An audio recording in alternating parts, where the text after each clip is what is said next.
You can hear it if you turn the volume up right at the 41-minute mark. Not the radio, not the engine under the floor. A phone buzzing inside the seam of seat 17, left side empty row, no bag on the seat, no coat, just old vinyl trembling in short bursts, like something underneath was trying to breathe through the foam and hadn't gotten the trick right yet. Testing. This is Unit 614, Route N12, Mercer Transit, last run of the night. I'm recording because dispatch never fixed the interior mic, and when somebody spits on you or swings on you, they like a clean account. Tonight, it's just for me. 11:37 when I pulled out of the depot. Mercer Station to Calder Estates, the loop past St. Alden Road, then Deadhead back to the yard. 43 minutes if the lights on Briar stay synced. Same 2011 New Flyer I've had 6 years, heater roasting up front and dead in back, smelling like wet rubber mats and old copper. 3 riders at departure. A nurse in lilac scrubs holding a styrofoam cup like it was the last warm thing left in the world. A college kid asleep against the glass, paint under his nails. An older man in a brown car coat who paid exact fare in nickels and dimes without once looking down at his hand. At Willow and 8th, I checked the mirror before the stop. I don't miss things. 6 years on nights, you learn to count heads in the mirror the way you count change. Fast and right the first time. Nobody had rung the bell. Nobody had come through the front. Those doors hiss loud enough to wake the dead. The 4th one sat mid-bus, aisle seat, right side, spine straight like he'd been arranged there. Dark jacket, hands folded in his lap, thumbs touching, head tipped down, the way you look when you're reading something held in your own palm. I told myself the kid must have propped the rear door at the light before Willow, some stupid smoke break trick. Night runs make you generous with your own excuses. At Gannett the nurse stood, thanked me in a real, tired voice, and stepped down into the dark. I watched the doors fold shut, then checked the mirror out of habit.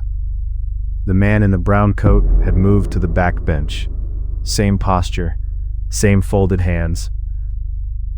I said, "Level as I could make it, sir. You got a twin sitting back there." Nobody answered. Twins don't answer either, in my experience. The kid stirred at Park Line and rang the bell.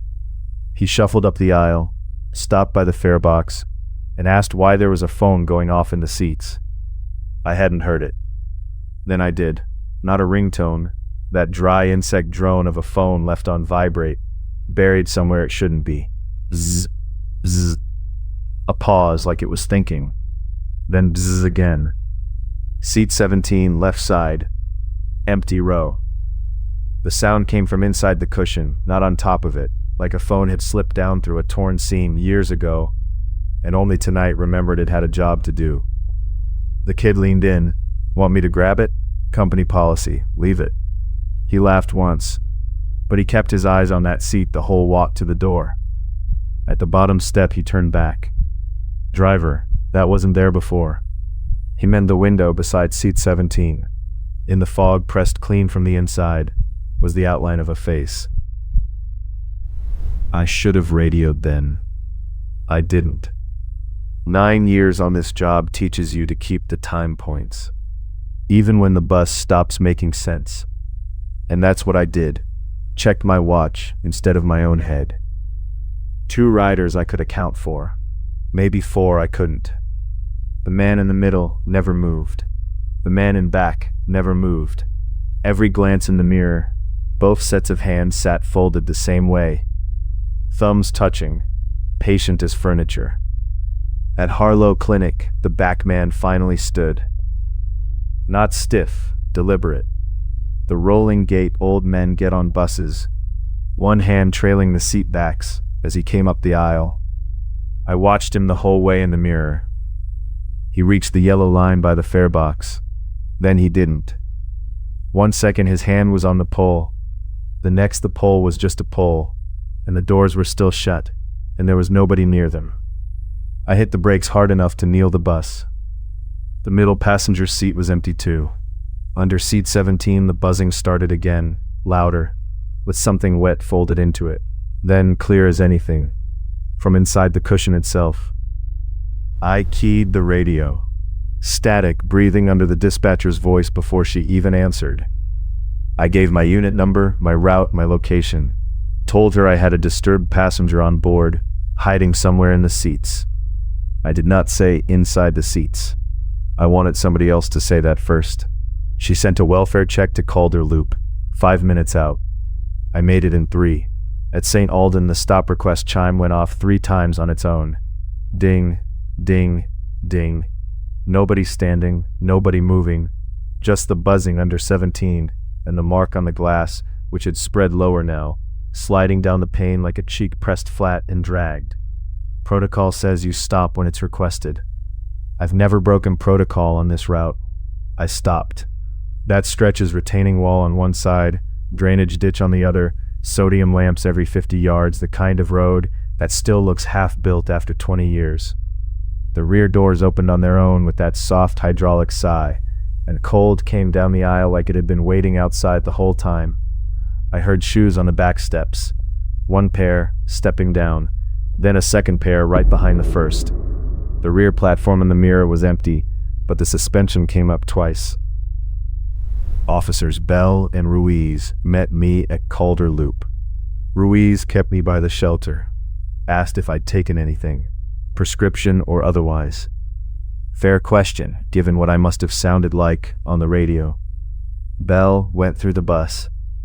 He came back holding a phone and an evidence bag. Cheap black Android. Screen cracked into a spider web. Wedged deep in the seat frame at 17. No wallet with it. No charger. He asked if I knew the lock code. I told him no. Then the phone buzzed in his hand. Bzzz. Bzzz. A pause. Bell thumbed it open, no lock at all it turned out, and hit speaker.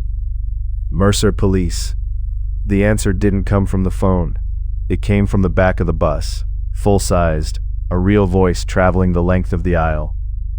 Please open the rear door. All 3 of us turned. The rear doors were already open. Nobody stood in them. Bell put his flashlight down the steps and swore loud enough to catch on the recording. On the bottom tread, pressed up from underneath through the ribbed rubber, was a handprint. 5 pale shapes, fingers spread, like something had planted its palm flat against the tread and pushed. They photographed the step and asked dispatch for camera footage. Dispatch said Unit 614's interior system had been down for 9 days. Bell said they'd escort me back to the yard. Then a domestic call came over their radio 2 streets over, a child involved, and that was the end of the escort. Ruiz asked if I was good to drive. I said yes, because I wanted the route finished more than I wanted company. I left Calder empty. No passengers, no officers, the phone gone in Bell's bag. I was on the bypass by 12:31, 3 empty lanes, warehouse fencing both sides, quiet enough to hear every loose panel rattle in its frame. That was when someone pulled the cord. Not the electronic chime, the actual cord, the mechanical kind we haven't run since I was new. A long drag of tension, then the clip snapping back against the glass. In the mirror, every stop request flag down the left side flipped red at once. Then one by one they dropped back down as something moved forward, seat to seat, toward the front of the bus. Flag, flag, flag. When it reached seat 17, it stopped. The cushion sank 6 inches, the way it does when somebody sits down. You can hear it here, if you turn the volume up. Not the radio, not the engine.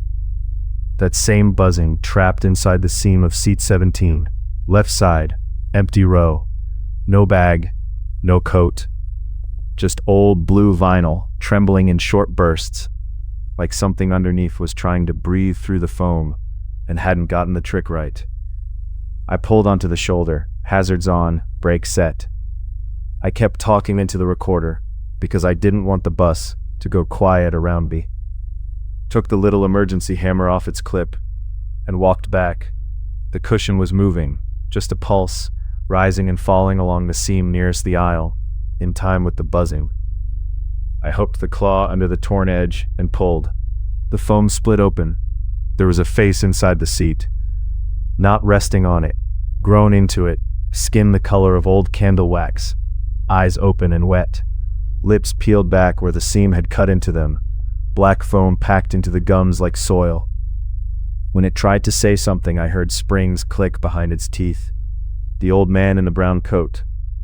While I was still staring at him, something behind me dropped exact change into the fare box. Nickels. Dimes. No hurry about it at all. Subscribe if you want to hear the rest of the tape.